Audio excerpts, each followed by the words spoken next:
तो मेरे सलूम्बर के कार्यकर्ताओं की उनके जो आंसू जो वो रो रहे हैं, उन आंसुओं का फैसला मैं अपने आप अकेला नहीं कर सकता। रात को 1:30 बजे भारतीय जनता पार्टी के वरिष्ठ नेता, पूर्व मंत्री और इस सलूम्बर विधानसभा के समन्वयक के रूप में काम देख रहे श्री चंद जी कृपलानी साहब का रात को फोन आया। मुझे कहा कि टेलीफोन पर सीएम साहब से भी बात कराता हूं आपको, एक बार सीएम साहब से बात कर लो। मैंने कहा मैं सलूम्बर की जनता के बीच में जाके उनके मन की बात में जब तक वो मुझे नहीं कहेंगे, जो वो आज्ञा मुझे नहीं देंगे, तब तक मैं किसी से बात नहीं करूंगा।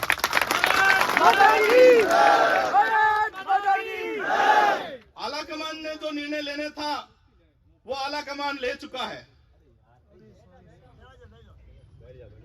आप सबके आग्रह पे आपने कहा कि हम ओजस्वी वाटिका में एकत्रित आएंगे, आप भाई साहब सुबह वहां आइए। तो मैंने आपकी बात को एक वीडियो के जरिए आपने बुलाया, उस आग्रह को मैंने स्वीकार किया और आज यहां पहुंचने के बावजूद यहां अपन सब बैठे हुए हैं, अभी भी मेरी श्रद्धा सनातन की रक्षा करने वाली पार्टी भारतीय जनता पार्टी के प्रति प्रगाढ़ है, जरा भी उसमें कोई कमी नहीं है। मैं हमारे राष्ट्रीय नेतृत्व का पूरा सम्मान करता हूं। भारतीय जनता पार्टी के राष्ट्रीय नेतृत्व ने जिस प्रकार से 2014 में मोदी जी ने देश की कमान संभाली, इस देश में जो भारतीय जनता पार्टी जब से बनी 1980 से पहले जनसंघ थी, तब से भारतीय जनता पार्टी ने जो बातें कही, हम सत्ता में आएंगे तो धारा 370 हटाएंगे, हम सत्ता में आएंगे तो राम मंदिर बनाएंगे और भारत पूर्ण विश्व गुरु बनेगा, इन सभी कही हुई बातों पे भारतीय जनता पार्टी खरी उतरी है और विश्व गुरु बनने की दिशा में भी भारतीय जनता पार्टी चल रही है। इस चुनाव में मैं ये भली भांति कह सकता हूं, पूरे होश आवाज के साथ में कह सकता हूं कि राष्ट्रीय नेतृत्व को, आला कमान को अंधेरे में रख के रिपोर्टिंग की है, उनको गलत बात पेश की है, जिसकी वजह से उन्होंने ये निर्णय लिया है। मुझे पूरा विश्वास है हमारे देश के प्रधानमंत्री पे, हमारे देश के गृह मंत्री पे, राष्ट्रीय अध्यक्ष पे। इस देश में किसी गरीब आदमी का, किसी छोटे समाज का कोई सोच सकता है तो वो भारतीय जनता पार्टी है। जनजाति की महिला को राष्ट्रपति बनाने की बात हो तो भारतीय जनता पार्टी ने बनाया। एससी की महिला को राष्ट्रपति बनाने की बात थी, पुरुष को राष्ट्रपति बनाने की बात थी तो भारतीय जनता पार्टी ने बनाया। और भारतीय जनता पार्टी जो एक एक हमारे गांव ढाणी के अंदर अंतिम व्यक्ति के बारे में सोचती है तो भारतीय जनता पार्टी सोचती है। तो ये निर्णय करते समय यहां के जो नेता थे, मैं आज चुप नहीं रहूंगा, आज मैं चुप नहीं रहूंगा।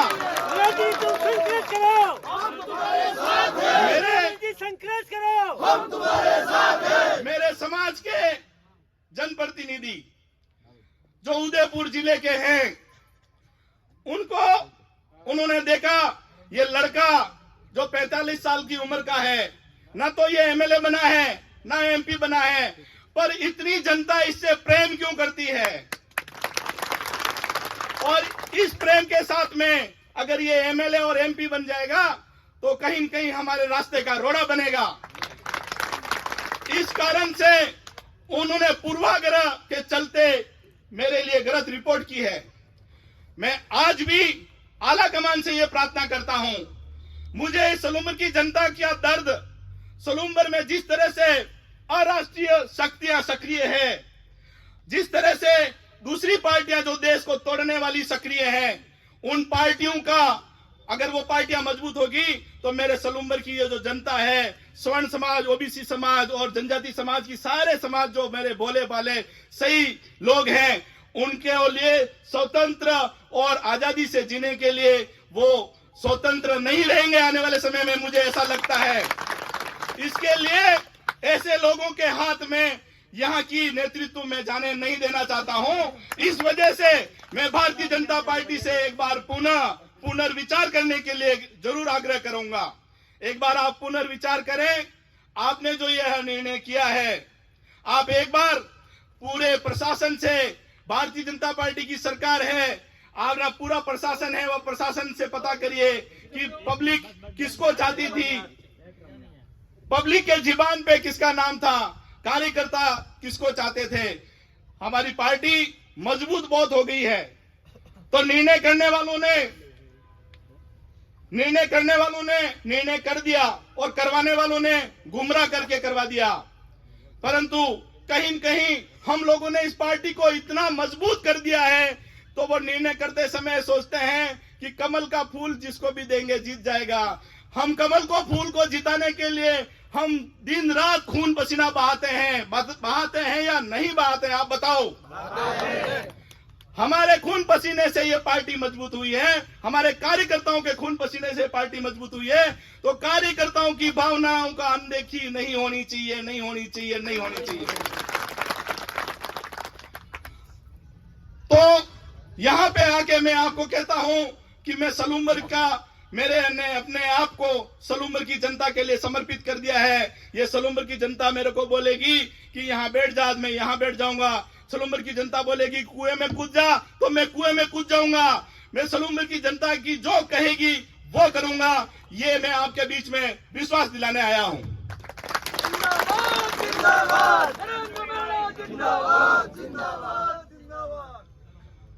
आज इस पार्टी में थोड़ा सा, मैं आप सबको पता है, 2008 में मैं चुनाव लड़ा था।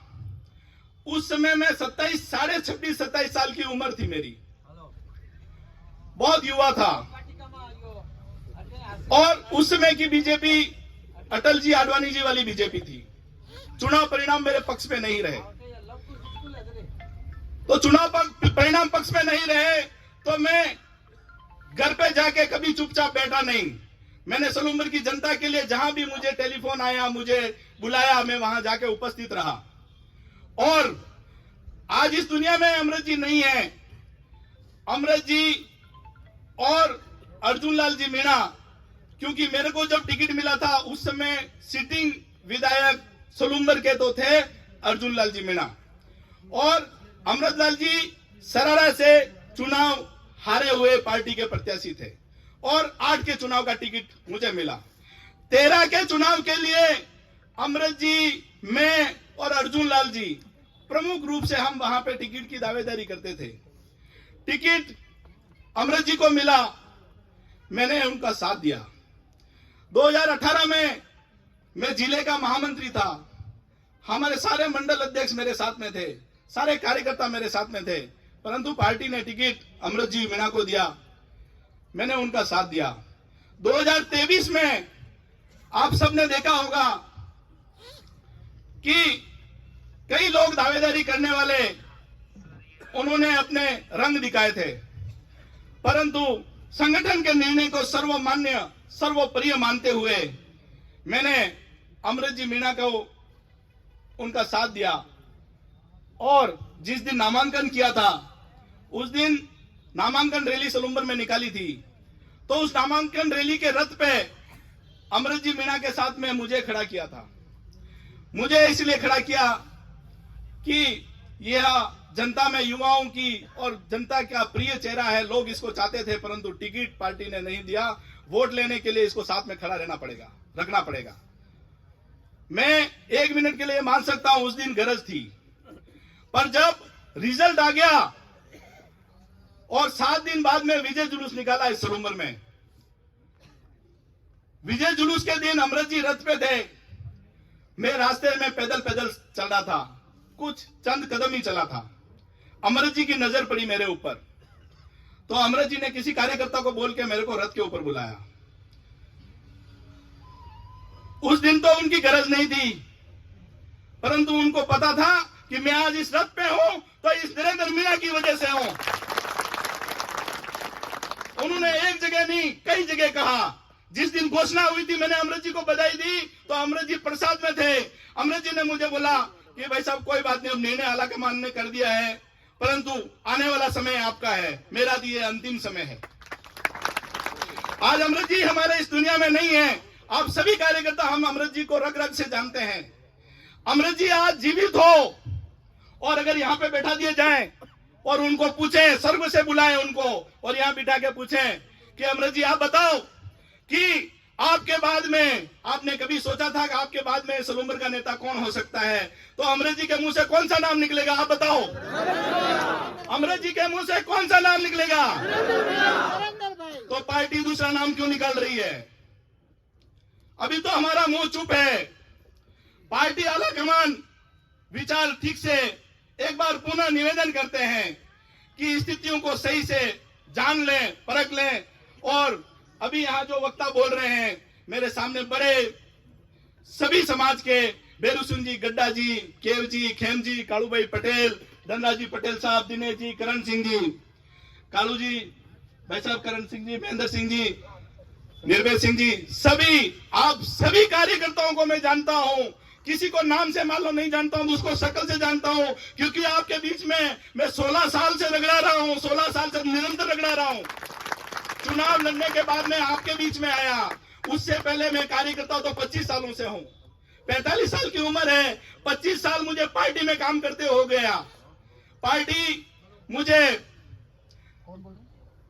हर बार मेरा टिकट कताल बड़े नेताओं का फोन आया कि अगला समय आपका है, अगला समय आपका है। और आज जो ये निर्णय हुआ है, उस समय आला कमान के कई नेताओं का जो खिचड़ी पका रहे थे, उनका तर्क ये था कि ये जो बचा हुआ 4 साल का समय है, ये अमृत जी का था, तो इसलिए अमृत जी के परिवार का हक बनता है। तो मैं आपसे पूछना चाहता हूं कि बोरी में रहने वाले अमृतलाल जी को, महान अमृतलाल जी, विकास पुरुष अमृतलाल जी, किसने बनाया? उनके घर वालों ने या आपने बनाया? किसने बनाया? तो हम उस बोरी परिवार की, एक घर परिवार की बात नहीं करते हैं। बचा हुआ समय, जो बचा हुआ 4 साल है, वो भी भारतीय जनता पार्टी परिवार का ही कोई सदस्य आता, तो वो क्या सदस्य नहीं है पार्टी का? जो आता वो भी पार्टी का सदस्य होता। आप क्यों उसको सिमेट रहे हो? बोरी के अंदर, उस घर के अंदर क्यों सिमेट रहे हो? आप मेरी सारी बातों को आप समझें। और आप सभी आपको किसी को गाड़ी के पैसे देके तो नहीं बुलाया है ना? आप किसी को गाड़ी का भाड़ा तो नहीं दिया है ना? आपको जैसे सूचना लगी कि मैं यहां आ रहा हूं इसीलिए आया हूं ना? अब आप जो निर्णय करेंगे वो मैं सबके साथ में निर्णय नहीं होगा। समाज के चुनिंदा व्यक्तियों के साथ में पुनः निर्णय करके हम 24 घंटे के अंदर हम अपना जो फैसला है, आप सबकी राय लेके और फैसला हम आला कमान को सुनाएंगे। उससे पहले आला कमान इस 24 घंटे के अंदर पुनर्विचार करें, यही निवेदन करते हुए आप सब इतनी बड़ी संख्या में मुझे आशीर्वाद देने, मेरी हिम्मत बढ़ाने आए, उसके लिए बहुत बहुत धन्यवाद। मैं आपका ये स्नेह, ये प्यार मेरे साथ में यूं ही बना रहे। बहुत बहुत धन्यवाद। भारत माता की, भारत माता की। इस देश में एक बात और कहना चाहता हूं, अफजल हम शर्मिंदा हैं, तेरे कातिल जिंदा हैं, ऐसे नारे लगाने वाली पार्टी में लोग हैं। ऐसे लोग मेरे सलूम्बर की जनता के नजदीक नहीं आ जाए, इस बात की चिंता मुझे है।